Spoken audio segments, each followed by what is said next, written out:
मैं लल्लन आपको गणेश भगवान की कथा सुनाने जा रहा हूँ।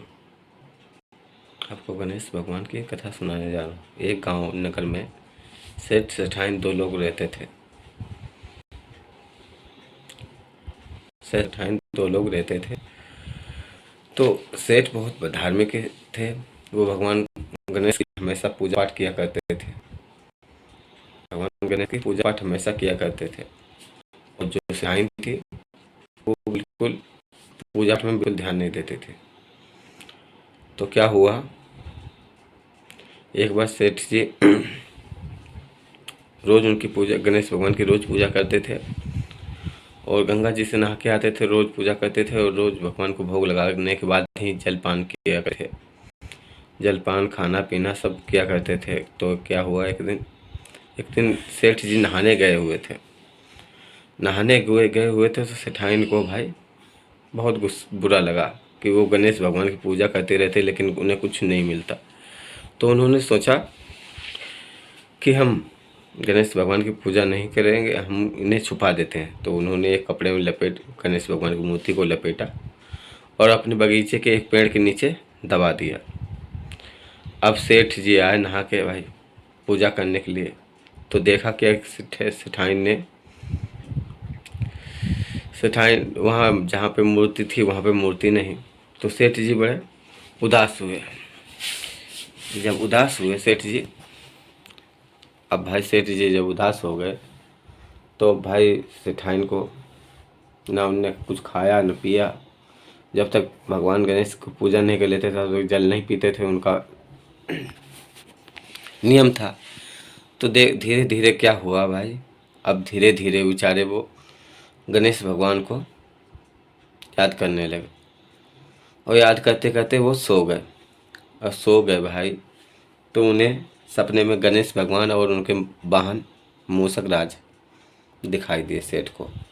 अब सेठ बोले कि क्या करें भाई। सेठ बोले क्या करें प्रभु, आप ही रास्ता दिखाएं, हमें आप रास्ता दिखाएं तो क्या करें हम। तो सेठाइन से सेठ जी ने पूछा कि मूर्ति कहाँ गई।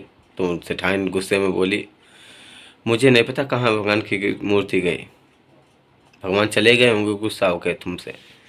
तो भाई सेठ जी बड़ा उदास हो गया। और भाई विदा जब वो लेटे हुए थे तो उन्होंने सपने में देखा कि गणेश भगवान जो मूषक के राज साथ में खेल रहे, मूषक राज के साथ में खेल रहे। तो उन्होंने देखा कि अब उन्हें कैसे क्या किया जाए। तो देखा कि चूहा एक लड्डू, गणेश भगवान का भोग लगाया हुआ लड्डू उठा के वो चूहा लेके चली गई उसी पेड़ के नीचे बाग में जहाँ गणेश भगवान की मूर्ति दबी हुई थी। तो वहीं पे उसने थोड़ी मिट्टी को खोद के लड्डू को दबा दिया।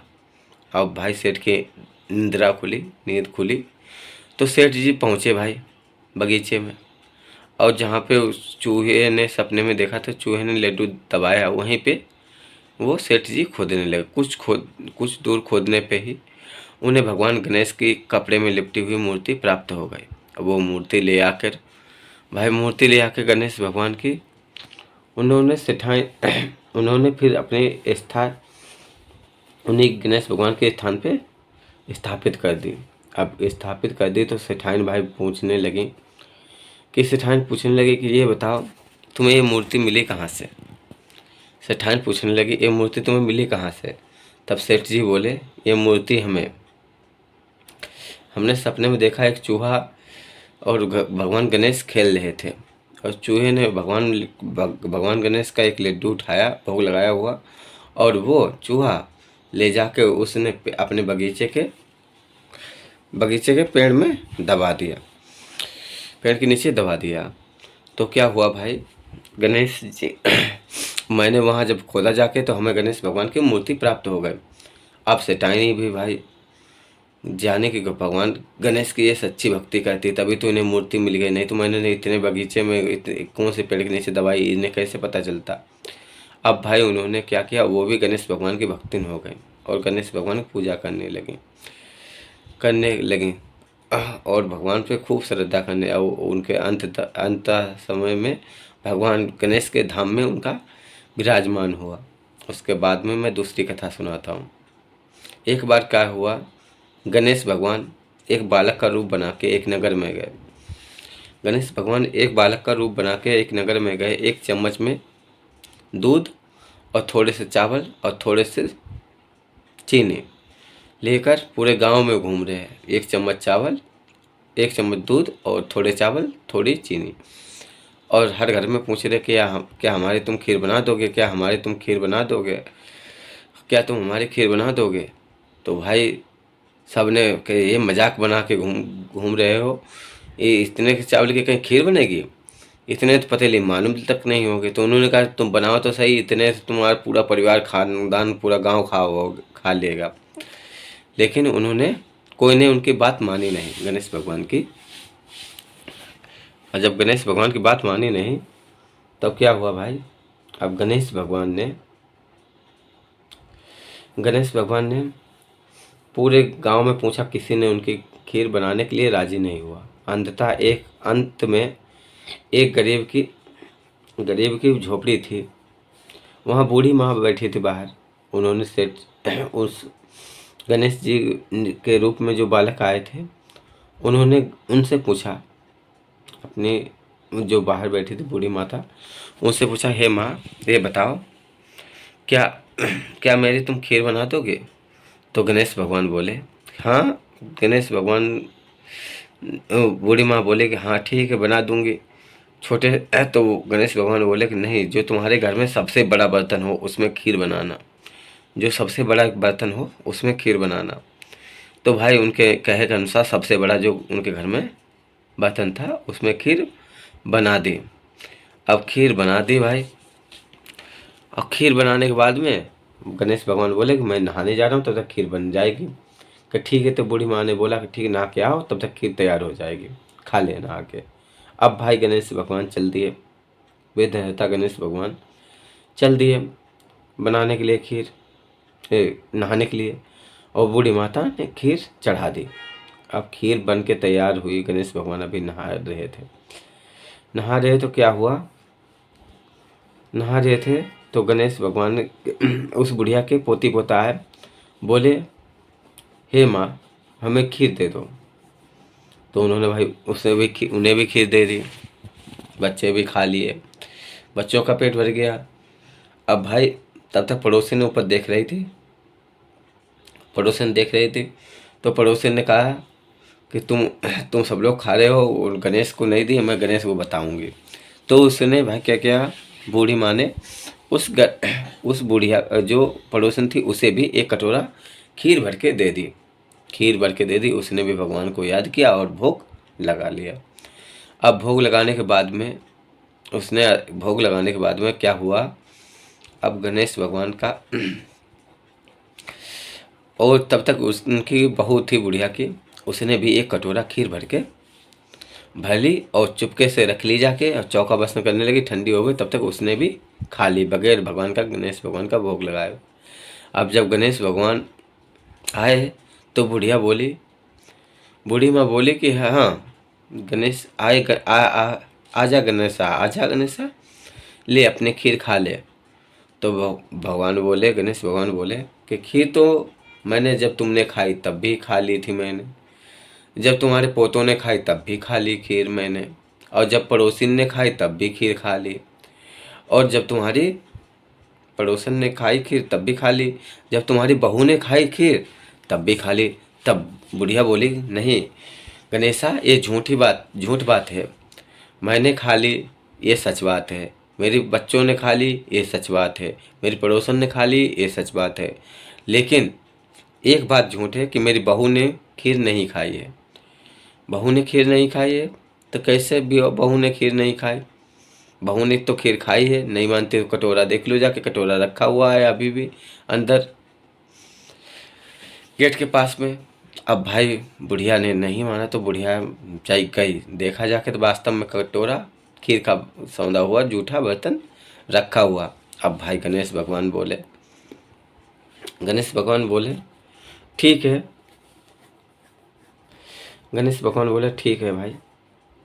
अच्छा, अब क्या हुआ भाई? बुढ़िया ने अब गणेश भगवान ने बोला, बुढ़िया ने गणेश भगवान को दिया, गणेश भगवान ने भी भोग लगा लिया, खा लिया। अब गणेश भगवान बोले अब तुम पूरे गांव को निमंत्रण दे दो, पूरा गांव खा लेगा। अब भाई पूरे गांव को निमंत्रण दे दिया गया, पूरा गांव को निमंत्रण दे दिया गया, पूरा गांव खाने आ गया। पूरा गांव खा लिया, तब भी वो पतीला जितना भरा था उतना भरा भरा रहा। ये बात राजा को पता चली, तो राजा ने भी वो खीर मंगाई अपने महल को, और महल को मंगाई, और उन्होंने क्या किया, किसी को खिलाई नहीं, अपने परिवार ने खा ली, अब रख दी। अब वो खीर बहुत ज़्यादा बदबू करने लगी, इतनी ज़्यादा बदबू करने लगी, हद से ज़्यादा बदबू करने लगी। तो भाई राजा ने सूचना भेजी उस बुढ़िया को कि ये कैसे खीर दे दी सड़ी गली बसी हुई, इसमें तो बहुत बदबू आ रही, उठा के ले जा जल्दी में, अपने घर में रख जाके, यहाँ से ले जा जल्दी में। भाई बुढ़िया लेके आई। अब भाई उसके घर में आई तो फिर से वो सुगंधित वही ताजी ताजी खीर जैसी गरम गरम हो गई। अब भाई पूरे गांव ने खा ली, फिर से दोबारा से भगवान, पूरे गांव ने खा ली, भगवान ने खा ली। अब गणेश भगवान से पूछा बुढ़िया ने कि हे भगवान, अब ये बताओ इस खीर का क्या करें? तब भगवान गणेश बोले कि इस खीर को जमीन में गड्ढा खोद के और कलश सहित रख दो। जब तुम्हें भूख लगे, जब तुम्हें खीर खाने की इच्छा हो, तब अपना ये खोल के खा लेना, तुम्हारे ऐसे ही ये कभी चुकेगी नहीं। अब भाई गणेश भगवान ने वो खीर रख दी, रखवा दी बुढ़िया से। अब बुढ़िया ने रख दी खीर। अब भाई बुढ़िया ने रख दी खीर, और खीर में जब बोले थे गणेश भगवान खीर रख दो और जब मन करे तब खा लेना, और जब इसको ये दोबारा खोलोगे तो इसमें खीर भी रहेगी और सोना चांदी भी रहेगा, जिससे तुम्हें तो साल भर बाद ही खोलना इसे। तो भाई बुढ़िया को भाई तो विश्वास थी कि गणेश ने कहा है तो सही होगा, लेकिन उनकी बहू को विश्वास नहीं था। अब उनकी बहू ने क्या किया, बहू ने ऐसा किया कि जहाँ 8-9 महीने हुए, बस बुढ़िया बहू को सब्र नहीं था। अब बहू ने वो खुदाई चालू कर दी। अब खुदाई चालू कर दी तो बहू भाई खोदते खोदते कलश निकला तो उसमें खीर ही खीर और सोना जेवरात कुछ नहीं। अब बुढ़िया की बहू बोली, गणे ओ माई तुम्हारा गणेशा तो झूठा है, उसने बोला था कि खीर में सोना भी निकलेगा, जेवर भी निकलेंगे, इसमें तो कुछ नहीं, खाली खीर ही खीर निकली है। तो गणेश भगवान को बुढ़िया ने बोला कि गणेश भगवान, मेरा गणेशा झूठा नहीं है मेरा गणेशा। तो क्या है भाई, उसने भाई मानी नहीं। अब बुढ़िया की बहू ने जब मानी नहीं तो क्या हुआ भाई, गणेश भगवान फिर से आया और बोला कि हे बुढ़िया, तुझे तो मुझ पे विश्वास था, लेकिन तुम्हारी बहू को मेरे पे विश्वास नहीं था, जो इसने खुदाई फिर से चालू करवा दी। अब खुदाई चालू करने के बाद में एक खीर ही रहेगी, अब खीर रहेगी, अब जेवर नहीं होगी। जब इसे विश्वास ही नहीं, तब क्या इस पर खीर जेवर बनेगी? गणेश भगवान ने कहा ठीक है। बुढ़िया ने बोला ठीक है, जैसी गणेश भगवान आपकी मर्जी। अब भाई गणेश भगवान बहुत प्रसन्न हुए उसके सेवा भाव से और उसके वार्तालाप से बहुत प्रभावित हुए। गणेश भगवान ने बोला बुढ़िया वरदान मांगो। अब बुढ़िया वरदान मांगने तो उसने के कुछ समझ में नहीं आया, तो उसने सोचा कि वरदान क्या मांगूं। अब भगवान गणेश भगवान से क्या चीज़ मांग लूं? तो बुढ़िया की बहू बोली, माँ कुछ ऐसा वरदान मांग लो कि हमारा दुख और गरीबी कभी ना रहे। तो गणेश भगवान से बुढ़िया बोली, हे गणेश भगवान, हे विघ्नहर्ता भगवान, हे सारे दुख काटने वाले भगवान गणेश, मैं आपको बारंबार नमस्कार करती हूँ। कृपया कर मुझे ऐसा वरदान दें कि जब तक मैं और मेरा वंश रहे तब तक कभी गरीबी ना देखने को मिले। श्री गणेश भगवान ने तथास्तु कह दिया। उसके बाद उस बुढ़िया की दिन दूगनी रात चौगुनी तरक्की होने लगी। एक देखते देखते वो राजा से भी ज़्यादा पैसे वाली और धनवान और उससे राजा भी कोई कर वसूल नहीं करता था, क्योंकि वो भगवान गणेश के पात्र थे। आओ अब सुनते हैं लपसी तपसी की कहानी। कहते हैं कि सभी कथाएं सुनने के बाद में लपसी तपसी कथाएं नहीं सुनोगे तो उस कथा का कोई फल नहीं मिलेगा। एक बार क्या हुआ, लपसी और तपसी दोनों भगवान के बहुत बड़े भक्त थे। लपसी का नियम था सवा मन की लपसी बना के भगवान को भोग लगा के खाने का, और तपसी का मतलब मन था हर टाइम भगवान के भजन कीर्तन किया करता था। एक बार तपसी और लपसी में लड़ाई हो गई। तपसी बोला कि मैं बड़ा, लपसी बोला मैं बड़ा। लपसी बोला मैं बड़ा, तो तपसी बोला मैं बड़ा। अब दोनों लड़ाई झगड़ा इसी बात पे होने लगी, भगवान का मैं बड़ा भक्त हूँ। वो तपसी बोला मैं भगवान का बड़ा भक्त हूँ, लपसी बोला मैं भगवान का बड़ा भक्त हूँ। अब दोनों लड़ते झगड़ते रहे, तब तक नारद जी आ गए। नारद जी ने कहा ठीक है, इस बात का पता मैं कल लगाऊंगा, इस बात का पता मैं कल लगाऊंगा, कौन बड़ा है कौन छोटा है। कि ठीक है। तो क्या भाई लपसी तपसी भाई कल का इंतजार करने लगे। लपसी का वही रोज का नियम, सवा मन के लिए लपसी बनाई लपसी बना के भगवान को भोग लगाया और अपने आप ग्रहण करने लगा, प्रसाद ग्रहण करने। उससे पहले ही जब भगवान को भोग लगाने से पहले लगाने के तैयार था, तभी नारद जी आके एक अंगूठी लपसी की तरफ फेंक दी, सोने या हीरा की एक अंगूठी उसकी तरफ फेंक दी। तो भाई उसने देखा, तपसी ने देखा सोने की अंगूठी पड़ी है।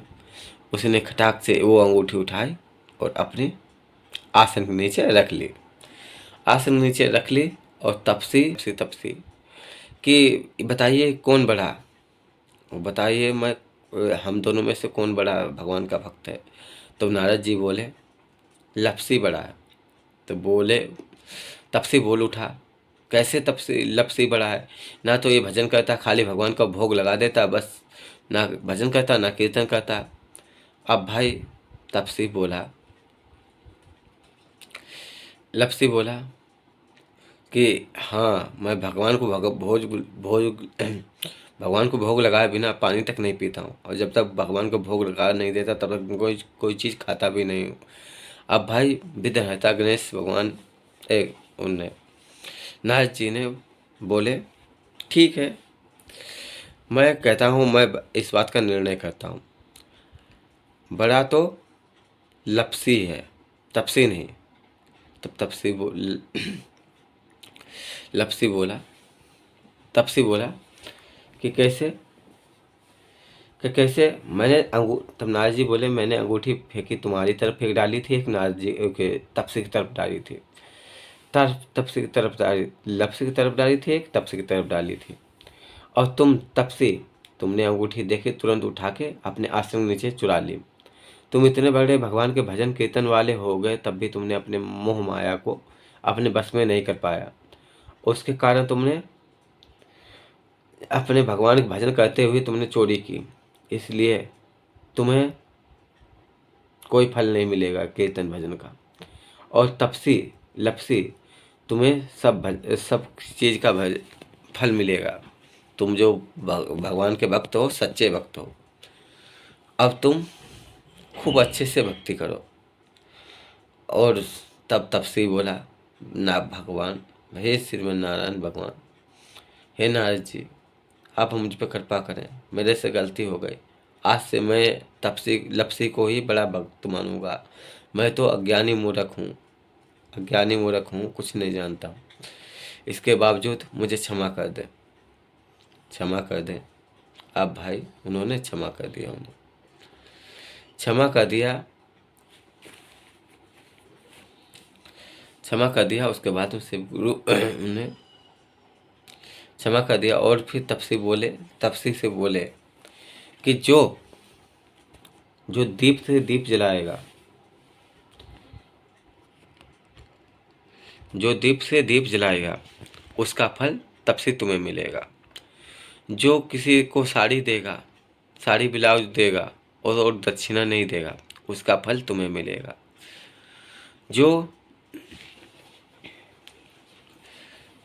जो किसी ब्राह्मण को भोजन करवाएगा और दक्षिणा नहीं देगा, उसका फल तुम्हें मिलेगा। और जो